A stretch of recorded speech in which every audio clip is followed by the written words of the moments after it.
On November 16, 1980, the airline has a scheduled flight from Dubai to London. During their stopover in Zurich, 3 pilots and a flight engineer ground their flight. The plan is to press Singapore Airlines management to accept union demands for a 30% wage hike and better working conditions.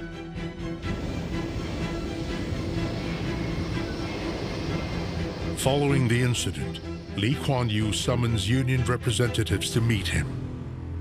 I gave them a choice. Continue this, and I will, by every means at my disposal, teach you and get the people of Singapore, help me teach you a lesson you won't forget. And I'm prepared to start all over again, or stop it. Get back to work, restore discipline, then argue your case. And let there be no mistakes about it. Whoever governs Singapore must have that iron in him, or give it up. This is not a game of cards. This is your life and mine. I've spent a whole lifetime building this. And as long as I'm in charge, nobody's going to knock it down. Bismillah, Assalamualaikum warahmatullahi wabarakatuh. Ketemu lagi teman-teman di episode 21. Hari ini gue mau membahas tentang Singapura. Jadi kenapa Singapura, sebuah negara kecil yang bisa dibilang hampir nggak punya sumber daya alam manusia, mereka juga baru merdeka, tapi kok bisa jadi salah satu negara yang kuat secara ekonomi dan secara sumber daya manusia. Jadi keberhasilan Singapura sebagai sebuah negara yang kuat saat ini itu nggak lepas dari peran Lee Kuan Yew, itu Perdana Menteri pertamanya Singapura. Karena waktu awal-awal Singapura berdiri, itu ada beberapa keputusan, tepatnya ada 3 keputusan, minimum ada 3 keputusan yang dibuat oleh Lee Kuan Yew yang membuat Singapura seperti sekarang ini. Hari ini kita akan membahas 3 keputusan tersebut dan kita lihat bagaimana keputusan-keputusan tersebut itu bisa kita implementasikan di bisnis kita masing-masing.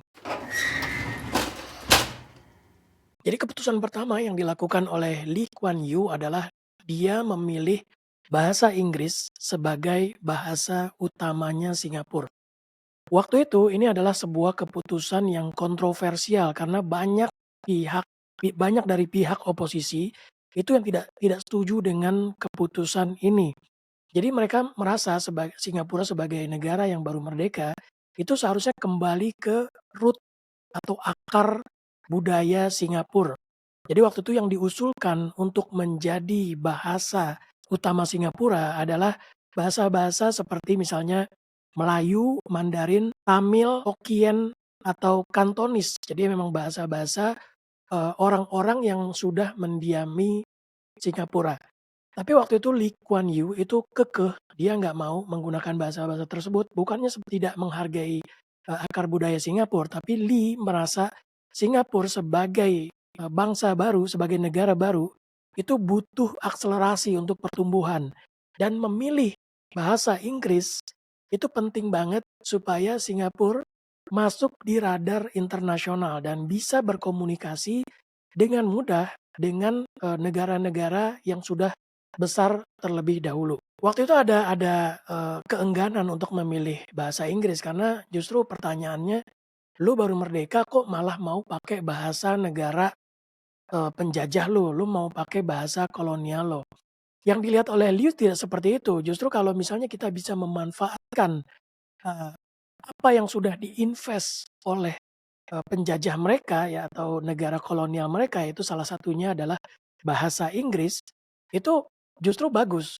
Karena sudah sebagian besar masyarakat Singapura saat itu berbicara bahasa Inggris. Jadi kenapa enggak diteruskan aja supaya Singapura lebih mudah dalam transaksi internasional. So anyway, bahasa Inggris juga menjadi bahasa utama dalam ekonomi dan dalam diplomasi di global. Terbukti apa? Terbukti sampai sekarang Singapura walaupun masih berbahasa Melayu ya, ada yang menggunakan bahasa Melayu, India, Kantonis dan lain-lain, tapi bahasa Inggris itu menjadi bahasa utamanya Singapura sampai ada istilah Singlish ya, Singapore English, dan logatnya tuh khas banget.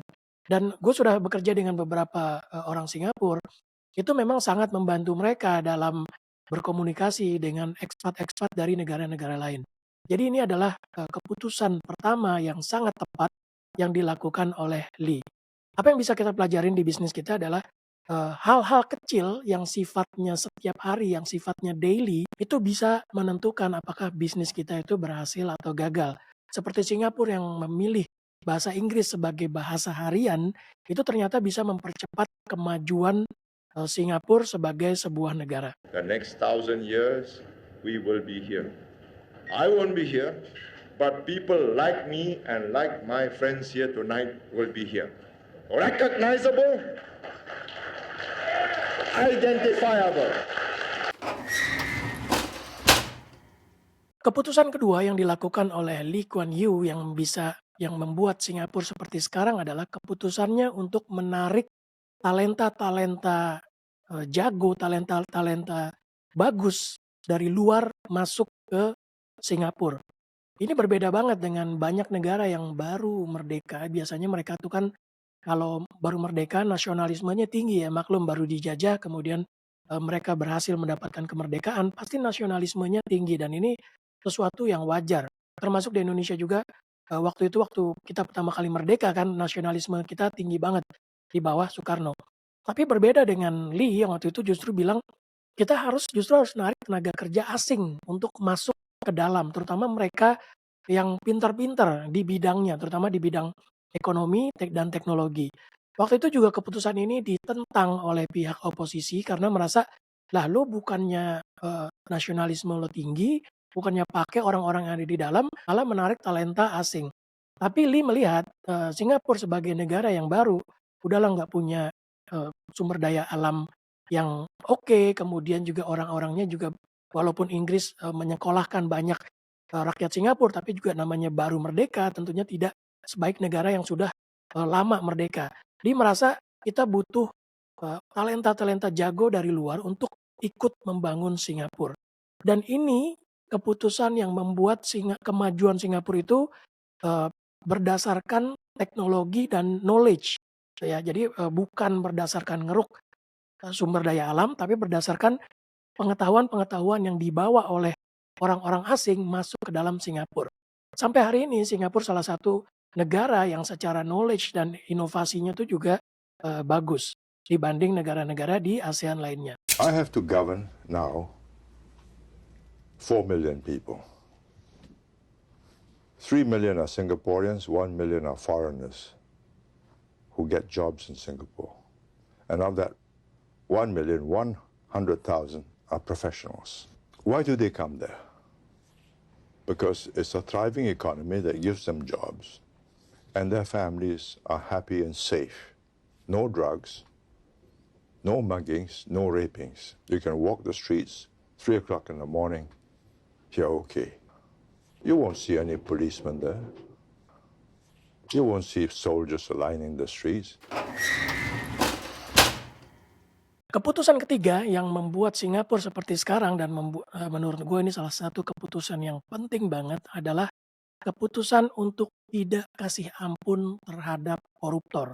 Jadi waktu Lee baru membuat kabinet, dia memilih orang-orang untuk masuk di kancah politik, Lee memutuskan untuk ngasih gaji yang besar, salah satu yang terbesar di dunia, itu untuk para politikus dia, untuk para pejabat dia.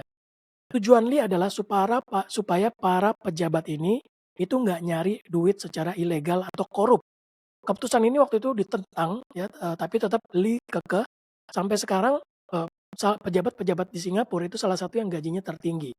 Nah, selain ngasih gaji yang tinggi, Lee juga ngasih hukuman yang sangat berat untuk para pejabat yang ketahuan korup. Ini tujuannya supaya Lee bisa membangun Singapura sebagai negara yang punya integritas yang tinggi. Karena ketika pejabat itu integritasnya tinggi, mereka tidak curang, ya mereka menjalankan tugas mereka, itu mereka akan membuat kebijakan-kebijakan yang menguntungkan negara. Dan ini terbukti sampai sekarang Singapura menjadi salah satu negara yang paling menarik buat investor dan banyak sekali bisnis-bisnis yang dilakukan di Singapura karena kebijakan-kebijakan yang dibuat oleh negara tersebut itu menguntungkan dan tidak curang.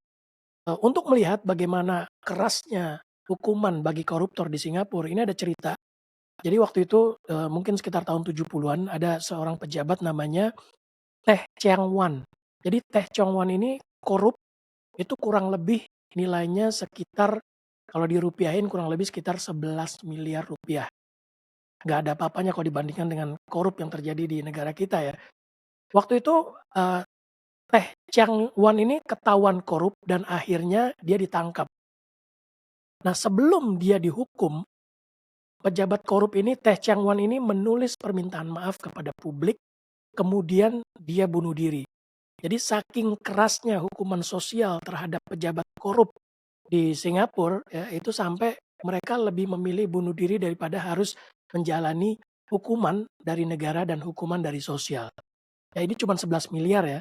Kalau di Indonesia itu korup ratusan triliun itu masih bisa senyum-senyum. Jadi itu 3 keputusan penting menurut gue yang diambil oleh Lee di awal berdirinya Singapura. Tentunya banyak banget sih keputusan-keputusan lain tapi itu yang gue tahu dan menurut gue itu keputusan utama yang membuat Singapura seperti sekarang. Gimana menurut lo? Apakah lo tahu ada keputusan lain dari Lee yang membuat Singapura seperti sekarang? Silahkan diskusi di kolom komen.